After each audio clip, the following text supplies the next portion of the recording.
सिर्फ जिंदा रहना ही काफी नहीं, जिंदा रहकर सबसे ताकतवर बनना है।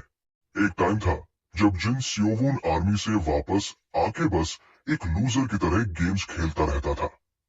लेकिन फिर एक दिन उसकी जिंदगी बदल गई। वो खींच लिया गया एक अजीब और खतरनाक दुनिया में, ट्रॉयड सर्वाइवल, जो बिल्कुल उस गेम की तरह थी जिस गेम को वो सबसे ज्यादा पसंद करता था। लेकिन ये कोई ऑर्डिनरी गेम नहीं था। यहाँ मिलते हैं मार्शल आर्ट्स के मास्टर्स, दूसरी दुनियाओं के राजा और खूनी मॉन्स्टर्स जिनकी सोच भी इंसान के बस की बात नहीं। सियोवून का एक हाई गोल है, जिंदा रहना और टॉप 10 में जगह बनाना। ये जगह हर पल मौत से भरी हुई है। यहाँ दुश्मन सिर्फ मॉन्स्टर्स नहीं, खुद इंसान भी है। ये है एक सर्वाइवल की कहानी जहाँ हर पल, हर सांस एक चैलेंज है। क्या जिन सियोवून अपनी जान बचा पाएगा या वो दुनिया को मारने वाला एक मॉन्स्टर बन जाएगा? स्टे ट्यून्ड, क्योंकि ये सिर्फ खेल नहीं है, ये है जिंदगी और मौत का युद्ध। तो स्टार्ट करें। मंगा की शुरुआत होती है एक चांदनी रात से, जहां एक आदमी बोल रहा होता है, अब समय आ गया है। वो बताता है कि जब उसकी क्लैन को डिमोनिक सेक्ट ने खत्म कर दिया था, तब भी उन्होंने जीने की वजह सिर्फ बदला, रिवेंज रखा था। वो एक पेड़ की शाखा पर खड़ा होता है, फिर एक दीवार के पार कूदता है जहां नीचे आग जल रही होती है।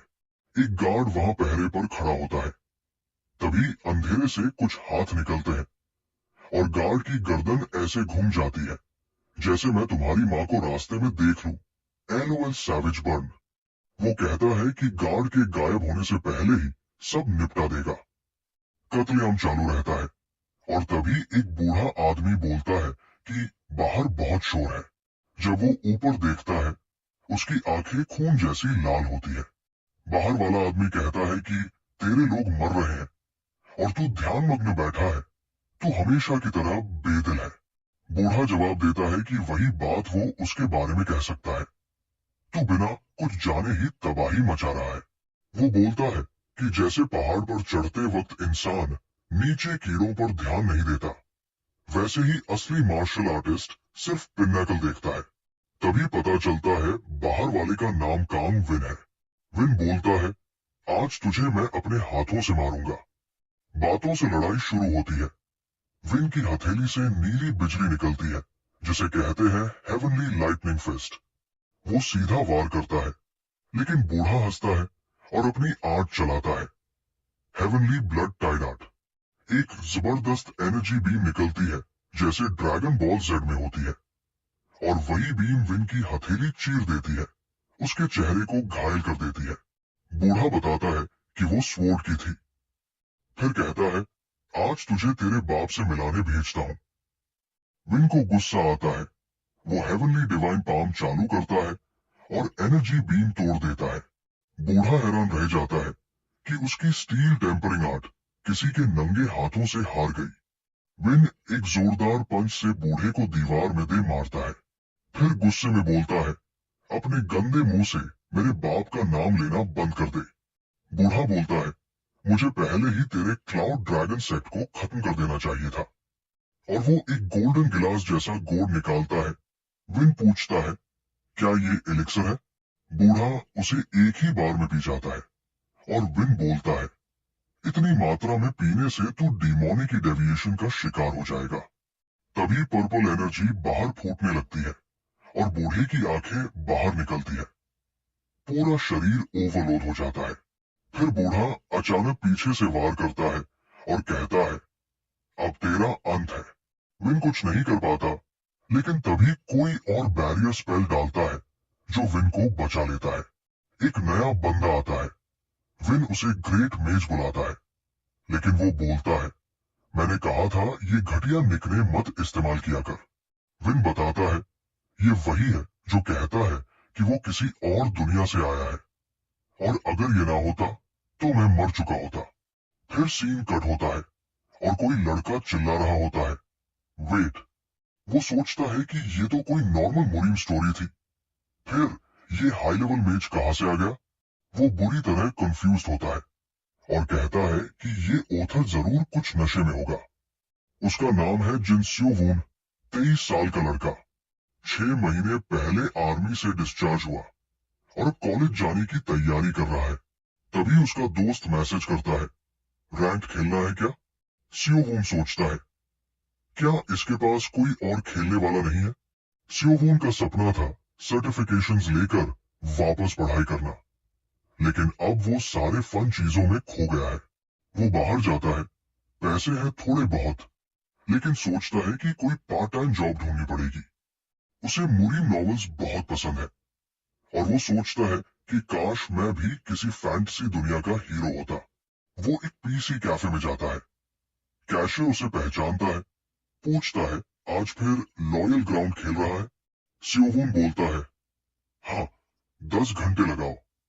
वो बताता है कि डिस्चार्ज होने के बाद उसने इस गेम में टॉप 10 रैंक हासिल कर ली थी।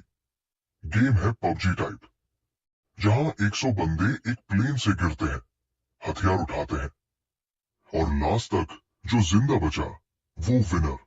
अब वो डिस्कॉर्ड पे अपने दोस्त को बताता है, मैं आ गया हूं, लॉबी में वेट कर। 2 बंदे हैं और बोलता है कि 120 देख, क्योंकि गेम के ऊपर कॉम्पास होता है। फायरिंग शुरू करता है और दोनों को एक हाई बार में हेडशॉट से उड़ा देता है। उसका दोस्त चिल्लाता है कि अब सिर्फ 2 लॉग बचे हैं। सियोवून बोलता है कि कितना चिल्लाता है यार, तू पहले हाई मर गया, अब छुप बैठ।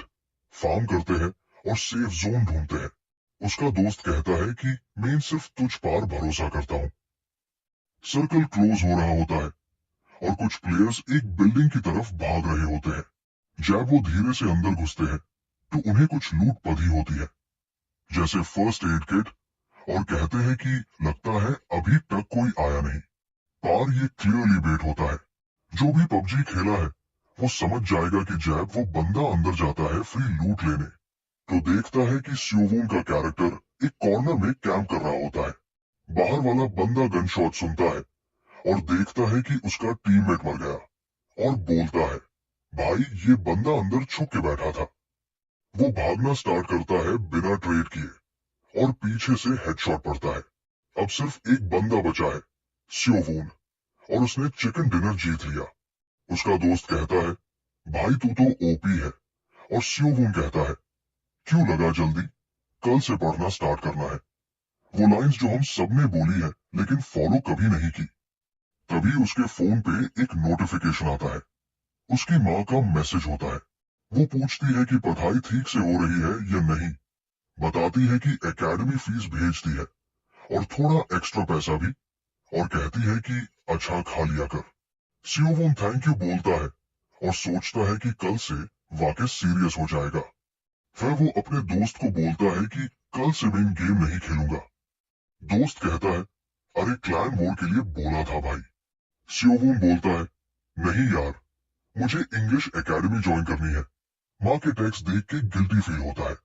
मैं इतने टाइम से ऐसे हाई जी रहा हूँ।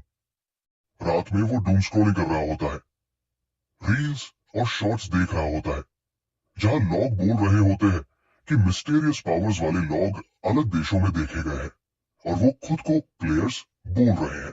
जब वो वीडियो पे क्लिक करता है वो डिलीट हो जाता है। ये थोड़ा वियर्ड लगता है, लेकिन वो सोचता है छोड़, सो जाता हूँ। नेक्स्ट मॉर्निंग वो एकेडमी जाने के लिए निकलता है। उसका दोस्त कहता है, एक लास्ट गेम खेल ले भाई। सियोवून कहता है, ठीक है, एक लास्ट। लेकिन तभी उसके पीछे पर्पल लाइट चमकती है। जब वो मुड़ता है तो शॉक में आ जाता है। उसकी आंखों के सामने सब पर्पल ग्लो से भर जाता है। उसका बैकपैक नीचे गिरता है और वो लाइट में घुल जाता है, बिना किसी निशान के। सियोवून सोचता है, मैं तो अभी अभी सीरियस हुआ था, क्या ये पनिशमेंट है? जैब आंखें खोलता है तो कुछ लोग रशियन बोल रहे होते हैं और वो सोचता है, इतना शोर क्यों है? आगे देखता है तो तलवारों और मैजिक से लड़ते लोग दिखते हैं। वो बोलता है, ये क्या कॉस्प्ले चल रहा है भाई? तभी एक स्टैचू बोलता है कि 100 प्लेयर्स डिटेक्ट हुए हैं। सियोवून हैरान होता है कि वो ये सब अपने दिमाग में सन कैसे रहा है। स्टैचू के आंखों में ग्लो आता है और वो कहता है, सिस्टम इनिशियलाइज हो रहा है। सियोवून के आंखों में भी वही ब्लू ग्लो आता है। फिर वो कहता है, लैंग्वेज सिंक्रोनाइज हो रही है और जो पहले रशियन बोल रहे थे वो अब कोरियन में ट्रांसलेट हो जाता है। एक मोटा आदमी कहता है, सब मेरी लैंग्वेज में क्यों बोल रहे हैं? फिर कुछ मुरीम के लोग सेक्स के बारे में बात कर रहे होते हैं और मेजेस भी एक दूसरे से लड़ रहे होते हैं। एक मेज चिरो दूसरे मेज एस्क्रो से कहता है, तू मुझे यहाँ क्यों ले आया? एस्क्रो बोलता है, अबे नौटंकी बैंड कर। चिरो कहता है, तू बिलीव करे या ना करे, सब लोग डीमन किंग के सामने झुकने वेल है। एस्क्रो लाइटनिंग समन करता है और बोलता है, मैं तुझे यही खत्म करूंगा। लेकिन जैब अटैक करता है तो चिरो पे कोई असर नहीं होता। एस्क्रो शॉक हो जाता है। सियोवून ये सब देख रहा होता है और सोचता है, ये ड्रीम लग रहा है लेकिन बहुत रियल है। टैब स्टैचू अनाउंस करता है, गेम स्टार्ट होने वाला है। डिफिकल्टी इजी सेट होती है। सिर्फ टॉप 90 में आना है सर्वाइव करने के लिए। मैप डिसाइड होता है, किंगडम्स कैपिटल। टॉप 10 या उससे ऊपर को रिवॉर्ड्स मिलेंगे। ट्यूटोरियल स्किप कर दिया जाता है और बताया जाता है कि वेटिंग रूम में किसी प्लेयर को अटैक नहीं कर सकते। सब न्यूट्रल जोन में है। मैप सियोवून के सामने अपीयर होता है। स्टैचू बोलता है कि जो लोग पहली बार क्लॉइड सर्वाइवल एक्सेस कर रहे हैं उनके लिए शॉर्ट एक्सप्लेनेशन है। गेम 100 इयर्स चलेगा इन गेम टाइम और हर दिन मैप छोटा होता जाएगा। अगर लिमिटेड जोन के बाहर गए तो नुकसान हो सकता है। गेम टैब तक चलेगा जैब तक सिर्फ एक बंदा बचा है। अगर आप एलिमिनेट हो गए या गेम खत्म हो गया तो आप अपनी ओरिजिनल दुनिया में वापस चले जाओगे। जो टॉप 90 में नहीं आए उन्हें फिर एक्सेस नहीं मिलेगा। आर्गस की नजर उन्हें नीचे ले जाएगी, जहां वो चाहे वहां आइटम्स मिलेंगे। और एफआईआर स्टैचू कहता है, गुड लक। सियोवून सोचता है, ये क्या मैं लॉयल ग्राउंड का सपना देख रहा हूं? स्टेटस विंडो कहता है टॉप 10 को रिवॉर्ड्स मिलेंगे। सियोवून घबराता है और सोचता है, चाहे सपना हो या रियलिटी, ये सब लोग तो बिल्कुल पागल लग रहे हैं। लेकिन हिज नाइफ, क्या साइको है ये बंदा? सियोवून सोचता है। समझ जाता है कि यहाँ उसका मरना पक्का है। वो कहता है कि चाहे ये सपना हाई क्यों ना हो, वो मरना नहीं चाहता। और अगर ये गेम जैसा हाई कुछ है, लेकिन उसके पूरे थॉट से पहले कोई उससे आवाज लगाता है, मेसी है। वो बंदा पूछता है, इधर उधर क्यों देख रहा है? कहां से आया है तू? सियोवून चुप रहता है, जवाब नहीं देता। तभी वो बंदा तलवार से वार करता है और कहता है, इग्नोर कर रहा है क्या? गेम का काउंटडाउन शुरू हो जाता है और वो बंदा स्माइल करता है।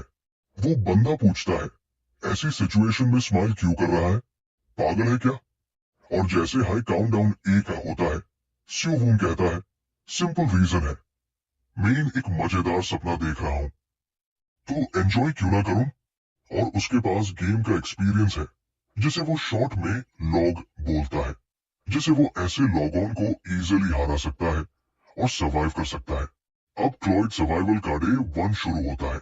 सब लोग हवा में एक एयरशिप से उतर रहे हैं, यानी कि वैसे हाई फील हो रहा है, लेकिन एक्चुअल एयरशिप नहीं है। सब लोग एक ऑरा से गिरे जा रहे हैं। सियोवून देखता है कि लोग क्राउडेड एरियाज में जा रहे हैं, जहां ज्यादा आइटम्स मिलते हैं, लेकिन उसके हिसाब से आउटस्कर्ट्स में उतरना सेफ होगा। वो एक घर स्पॉट करता है और कहता है, ये सही रहेगा। वो जोर से चिल्लाता है, डिसेंड, और वो सीधा जमीन पार जा गिरता है। सुपर हीरो पोज में, ऑब्वियसली पैनिक में चिल्लाता हुआ। पार उससे चोट नहीं लगती, सिर्फ जोर का झटका लगता है। वो ट्यूरेंट मूव नहीं करता क्योंकि मोशन सिकनेस के चक्कर में उसका बुरा हाल है। वो कहता है कि अभी उससे घर के अंदर घुसना चाहिए। तभी उससे बुशेस से आवाज आती है। वो सरप्राइज हो जाता है। वो भागता है और सीधा दरवाजे से अंदर घुस जाता है। वो कहता है कि अगर बिना वेपन के किसी एनिमी से टकरा गया तो उसका गेम खत्म। वो दरवाजा बैंड करता है, फिर अपना सीना पकड़ के जोर जोर से सांस लेने लगता है। उससे डर है कि ये वही स्वॉर्ड वाला साइको तो नहीं। विंडो से देखता है, कोई नहीं दिखता, शायद सिर्फ हवा थी। कहता है, वो घर को एक्सप्लोर करता है। तभी उसके पाँव के नीचे कुछ होता है। हैवी क्रॉसबो मिलता है। वो कहता है, बहुत हैवी है, लेकिन कुछ तो है। जैसे हाई वो उससे उठाने जाता है और क्विवर से एरो निकालता है। यूज नेचुरली समझ आता है कैसे यूज करना है। आर्मी का सार्जेंट हूं मेन। ट्रिगर दबाते हाई चलेगी और वो फायर करता है।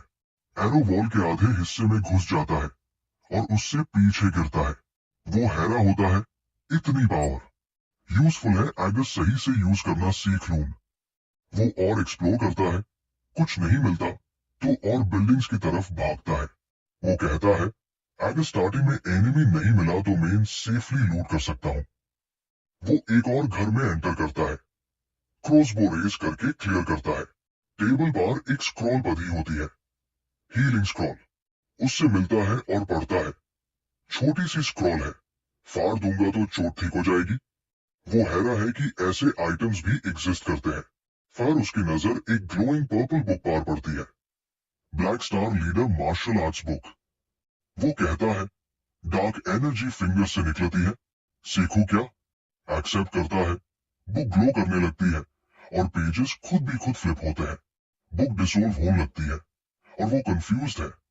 हाथ की तरफ देखता है, वो एनर्जी फील करने लगता है, बढ़ने वाली। टेस्ट करने के लिए टेबल से एक फोक उठता है, उसमें एनर्जी डाल के वॉल पे फेंकता है। फोक वॉल के अंदर तक चली जाती है। वो स्माइल करता है, बस एक बुक से मार्शल आर्ट सीख लिया ये। वो कहता है क्लॉइड सर्वाइवल और लॉयल ग्राउंड एक हाई गेम है। घर एक्सप्लोर कर चुका है, अब कहीं और मूव करता है। टाइम स्किप होता है, सन डाउन हो चुका है, उससे अब छुपने की जगह चाहिए। वो देखता है एक हाउस जिसमें लाइट ऑन है, या तो रेयर आइटम या कोई प्लेयर अंदर है। वो साइलेंटली एंटर करता है। फर्स्ट फ्लोर पे कुछ नहीं सुनाई देता, सेकंड फ्लोर पे हो सकता है। वो कॉशियस है, अगर प्लेयर प्रो निकला तो ब्लैकर टेक्निक से शायद चांस माइल। क्रॉसबो पकड़ के स्लो स्टेप्स में सेकंड फ्लोर चढ़ता है। एक लैंटर्न देखता है, लगता है ट्रैप हो सकता है। बिसाइड उसके एक रूम है, डोर टॉट के खोलता है। बेडरूम एम्प्टी होता है। वो कहता है अकेले हाई ड्रामा कर रहा था, अच्छा है कोई नहीं था। उसकी नजर बेड साइड रिंग पर पड़ती है, ring of strength. B strength boost करता है। वो कहता है क्या सिर्फ पहनने से स्ट्रॉन्ग बन जाऊंगा? और जैसे हाई इंडेक्स फिंगर में पहनता है, ट्यूरेंट एक अजीब सेंसेशन फील करता है और कहता है कि उसका पूरा शरीर अब हल्का लग रहा है, जैसे कि क्रॉसबो का वेट अब महसूस नहीं हो रहा, जबकि पहले वो काफी भारी लग रहा था। अगर स्ट्रेंथ 20 से बढ़ी है तो शायद वो चेक कर सकता है कि कितनी हुई है। वो अपने स्टैट्स देखने की कोशिश करता है और डिफरेंट वर्ड्स साइकिल करता है कैरेक्टर इन्फो के लिए। फाइनली वो उससे एक्सेस कर लेता है और देख के कहता है कि वो काफी पथेटिक है और शायद सिर्फ इसलिए मार्शल आर्टिस्ट क्लासिफाई हुआ है क्योंकि उसने एक मार्शल आर्ट सीख लिया है। वो कहता है कि ये काफी कूल है, मतलब पहले जहां उसके पास कुछ नहीं था, अब उसके पास ये सब कुछ है। ये काफी गैस लग रहा है उसको और वो फर्स्ट फ्लोर को प्रॉपर्ली सर्च करना चाहता है। उससे एक सबस्पेस रिंग मिलती है जो कि वही आइटम है जिसका वो पहले से वेट कर रहा था, और कहता है कि यूज बार बार रिंग्स मिल रही है जो काफी कन्वीनियंट है। स्टेटस विंडो बताता है कि आइटम स्टोर करने के लिए यूज बस अस आइटम को पकड़ के सबस्पेस सोचना या बोलना है। अगर वो दूसरे हाथ से रिंग को छुए और आइटम के बारे में सोचे तो वो आइटम स्टोर हो जाएगा। अगर सबस्पेस फुल हो गया तो उसमें कुछ और नहीं जा सकता। वो कहता है कि ये एक टिपिकल गेम इन्वेंट्री जैसे है और शायद लॉग बैग्स की जगह इसी का यूज करते हैं। फिर वो सबस्पेस ओपन करता है और ह्यूम दिखाई देता है। वो कहता है कि ये काफी अजीब फील हो रहा है और वो हीलिंग स्क्रॉल को अंदर डालता है। उसके लिए ये काफी कन्वीनियंट है क्योंकि अब यूज चीजें अपने साथ नहीं उठानी पड़ेंगी, जैसे कि एक बैग। वो कहता है कि रियल लाइफ में ऐसी चीजें होती तो कितना कन्वीनियंट होता। आइटम्स और मार्शल आर्ट्स कितने यूजफुल होते अगर उन्हें रियलिटी में ले जा सकता। फिर वो सोचता है कि क्या अब तक लॉग एलिमिनेट हो गए होंगे और कहता है कि इंटरफेस देखकर लगता है कि यहाँ एक किल लॉग होगा। उससे वो मिल भी जाता है जहां सिर्फ एक पर्सन एलिमिनेट हुआ है। वो सोचता है कि वो टैब तक फार्म करना चाहता था, जैब तक सिर्फ 90 लॉग बचे, लेकिन उसने काफी सारी हाउसेस सर्च कर ली है और काफी कंज्यूमेबल आइटम्स मिल गए हैं। उसकी किस्मत अच्छी रही क्योंकि यूज काफी हिडन वेपन्स मिल गए जो उसके ब्लैक स्टार मार्शल आर्ट्स के साथ काम आएंगे। वो कहता है कि शायद उसने सब कुछ एक्सप्लोर कर लिया है और अब यूज मूव ऑन करना चाहिए। रात तक यही रुकना बेटर होगा। जो स्ट्रॉन्ग लॉग उसने वेटिंग रूम में देखे था वो सब डार्कनेस में घूम रहे होंगे और उसकी लेवल के सामने वो उनसे नहीं जीत सकता। लेकिन अगर वो छुपकर टॉप 10 में आ गया तो यूज पॉइंट्स एक जगह इन्वेस्ट करने को मिलेंगे जैसे आज मिला। वो कहता है कि रात में लॉग कम होंगे, इसलिए एक और जगह चेक कर लेना चाहिए जब तक सूरज नहीं निकला। थोड़ा रिस्क जरूर है, लेकिन अगर कोई अच्छी जगह मिल गई तो वर्थ होगा। जैसे हाई वो बाहर निकलता है, वो कहता है कि इतना मूव करने के बाद भी यूज थकान महसूस नहीं हो रही और ये सब रिंग ऑफ स्ट्रेंथ की वजह से है। लेकिन स्ट्रेंथ बढ़ने के बावजूद यूज भूख और प्यास लग रही है। शायद क्लॉइड सर्वाइवल रियलिटी जैसे हाई है। वो कहता है कि यूज कुछ खाना ढूंढना पड़ेगा और सिटी में जरूर कुछ होगा। मैप के हिसाब से वो आसपास हाई होना चाहिए, लेकिन वो सोचता है कि हाउसेस कहाँ है। तभी एक वुल्फ के गुराने की आवाज सुनाई देती है और वो आवाज उसके बिल्कुल पीछे से आती है। वो ट्यूरेंट बुशेस में छुप जाता है और कहता है कि उसने कुछ नहीं सुना जब तक वो बिल्कुल पास नहीं आ गया। वो पीक करता है और डोर एक वुल्फ को देखता है और काफी घबरा जाता है। वो घबरा के कहता है कि ये तो वेयरवुल्फ है, क्योंकि एक और भी उसके साथ है। जैसे हाई वो ऊपर देखता है, एक अस्पार अटैक करता है, लेकिन वो उससे भाग जाता है। वो ट्री को टॉट देता है और अब 2 वेयरवुल्व्स उसकी तरफ देख रहे हैं। वो कहता है कि उसने सोचा था ये पीवीपी गेम है, उससे नहीं पता था कि यहाँ मॉन्स्टर्स भी होंगे। अगर उससे पता होता तो वो वहीं रुक जाता। वो अब भी एक रैंकर है और अगर वो एक मॉब से हार गया तो काफी एम्बेरसिंग होगा। डोर एक घर दिखाई देता है और वो भागते ह्यू अंदर घुस जाता है। सांस लेते ह्यू दरवाजा बैंड करता है। वो वेयरवुल्व्स की आवाज सुनता है और सोचता है कि क्या वो अंदर आएंगे। जैसे हाई वो ज्यादा पास आते हैं, वो सोचता है कि इस सिचुएशन में क्या करे। वो दरवाजा थोड़ा सा खोलता है और देखता है कि वो बिल्कुल बाहर है। वो कहता है कि जैसे वो बार बार सूंघ रहा है, शायद वो उसकी सेंट फॉलो कर रहा है। अगर ऐसा है तो वो पहले अटैक करेगा। वो क्रॉसबो रेडी करता है, साइड्स डाउन करता है और जैसे हाई सही मोमेंट मिलता है, वो गोली चला देता है जो एक वेयरवुल्फ के स्कल में लगती है और वो गिर के डिसअपियर हो जाता है। वो कहता है कि ये काफी अच्छा था और रिंग ऑफ स्ट्रेंथ की वजह से अब वो क्रॉसबो एक हाथ से चला सकता है। अब बस एक बचा है। वो क्रॉसबो रीलोड करता है, लेकिन जैसे हाई मुड़ता है, दूसरा वेयरवुल्फ बिल्कुल सामने होता है। वो दरवाजा तोड़ देता है और उसका चीक काट देता है। वो घबरा के कहता है कि ये तो कूलेड मैन जैसा टॉड के अंदर आ गया। वो रियलाइज करता है कि ये सिचुएशन काफी बुरी है। वो ट्यूरेंट एक और शॉट चलाता है, लेकिन वेयरवुल्फ अपना हाथ आगे करके ब्लॉक कर लेता है। सियोवोन क्रॉसबो गिरा देता है और वेयरवुल्फ आसपार फाइनल अटैक करने आता है।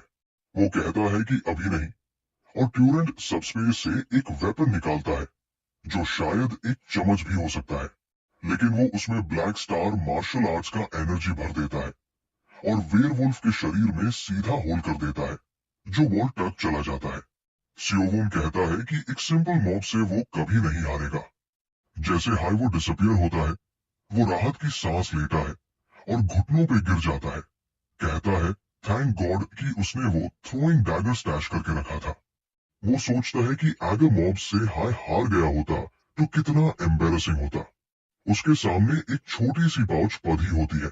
वो नोटिस करता है और कहता है कि शायद ये मॉब ड्रॉप है।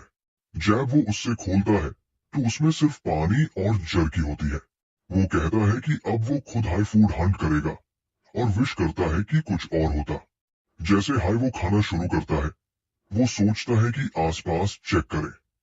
बिल्डिंग के अंदर उससे एक आर्मर मिलता है और वो कहता है कि शायद ये बुलेट प्रूफ जैसा हो जैसे लॉग गेम में होता है। वो उससे पहनता है और कहता है कि ये थोड़ा बड़ा है, लेकिन ट्यूरेंट उसके साइज के हिसाब से एडजस्ट हो जाता है। स्टेटस विंडो बताता है कि ये एक एडवांस्ड ओरेकलम ब्रेस्ट प्लेट है और उसका रेजिस्टेंस फायर और वाइंड मैजिक के अगेंस्ट काफी ज्यादा बढ़ गया है। वो कहता है कि ये काफी औसम है और इसने सिर्फ एक डू नहीं बल्कि काफी स्टैट्स बढ़ाए हैं। वो सोचता है कि और भी कुछ मिल सकता है आसपास। जैसे ही वो चीजें ढूंढ रहा होता है, उसका घुटना किसी चीज से टकराता है, लेकिन नीचे देखने पर यूज कुछ नहीं दिखाई देता। फिर वो सामने केक करता है, सोच के शायद कोई हिडन आइटम हो। टैब वो उससे उठता है और कहता है कि ये कपड़े जैसा लगता है। फिर वो इसे पहन लेता है और ये नाइट क्लोक कहलाता है। एक बार पहन लेने पर अगर वो अंधेरे में स्थिर खड़ा रहे तो वो उसमें घुल मिल जाएगा। छिपे रहने पर उसे किसी भी तरह की जादू से नहीं पहचाना जा सकता, और जो आवाज वो करता है वो पूरी तरह से दब जाएगी। वो कहता है कि ये तो उस हैरी पॉटर वाली चीज जैसा है। इसका मतलब है कि वो रात में मिलने वाले किसी भी व्यक्ति से बच सकता है, और ये जिंदा रहने के लिए सबसे बेहतरीन आइटम है। इसके साथ वो तब तक जिंदा रह सकता है जब तक उसे जरूरत है। वो सोचता है कि ये घर सुनसान जगह में क्यों है, लेकिन फिर उसे समझ आता है कि ये एक फार्मिंग स्पॉट है, और ऐसा लग रहा है कि आज उसकी किस्मत बहुत अच्छी चल रही है। फिर भी रात में वो जंगल में चल रहा है और कहता है कि उसे अभी तक कोई नहीं दिखा, और शायद ऐसा इसलिए है क्योंकि वह किसी रैंडम लोकेशन पर गिरा था। उसे अपने पीछे किसी के भागने की आवाज सुनाई देती है, और हम एक आदमी को देखते हैं जो जंगल में फटेहाल भाग रहा है और चिल्ला रहा है, काश उसके पास इसे इस्तेमाल करने का समय होता। सियोन नाइट क्लोक पहन लेता है और झाड़ियों में छिप जाता है। वो आदमी कहता है कि उसे यकीन नहीं हो रहा कि उसे यहाँ एक मेज मिला। सियोन सोचता है कि ये मजबूत नहीं लगता, और अगर वो गलत नहीं है तो वो इससे निपट सकता है। जैसे ही वो आदमी जाने लगता है, सियोन खुद से कहता है कि शांत रहो, ये कोई असली इंसान नहीं है, ये बस एक गेम है। और सोचता है कि वो उसे शूट करने में हिचक क्यों रहा है। एक आदमी फिर एस्क्रो फ्लेम नाम की एक जादू चलाता है जो सीधे सियोन की ओर आती है। जब वो आदमी घूमता है तो उसे पीठ में सीधे अटैक लगता है। सियोन सोचता है कि क्या वो मर गया, और फिर वो हैरान होता है क्योंकि वहां कोई लाश नहीं है, सिर्फ एक चेस्ट है, जिससे साफ होता है कि ये एक गेम है और उसमें उसके आइटम्स होंगे। लेकिन वो सोचता है कि वो आग कहां से आई। फिर हम देखते हैं एक बड़ी नाक वाला आदमी उसके बगल में है, जो कहता है कि उसे यकीन नहीं हो रहा कि कोई जो जादू नहीं कर सकता, उसने उसकी चीजें चुराने की हिम्मत कैसे की। वो कहता है कि अगर वो तलवार से मरा होता तो दर्द नहीं सहना पड़ता। सियून कहता है कि सौभाग्य से उसने उसे नहीं देखा और बस उसके पास से चला गया, और ये क्लोक वाकई में ओपी है। किसी वजह से वो कहता है कि उस आदमी को सम्मानित महसूस करना चाहिए कि वो उसके चिरोन हाथों मरा। थोड़ा नामों को लेकर कंफ्यूजन होता है, लेकिन फिर वो चेस्ट को चेक करने जाता है। सियून सोचता है कि जो मरा वो भी उसकी तरह एक प्लेयर था। शिकार वो खुद भी हो सकता है। अगर वो हिचकिचाया तो कोई उसे मार देगा और रैंक में ऊपर चला जाएगा। अगर वो सच में जिंदा रहना चाहता है तो उसे पता है कि क्या करना होगा।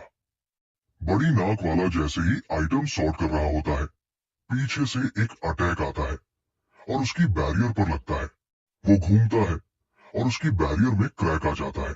वो सोचता है कि शायद उसने बहुत ज्यादा शोर कर दिया, और कहता है कि ये सब उस कमीने की गलती है। तभी सियून फिर एक और बॉल चलाता है, जिससे बैरियर और भी टूट जाता है।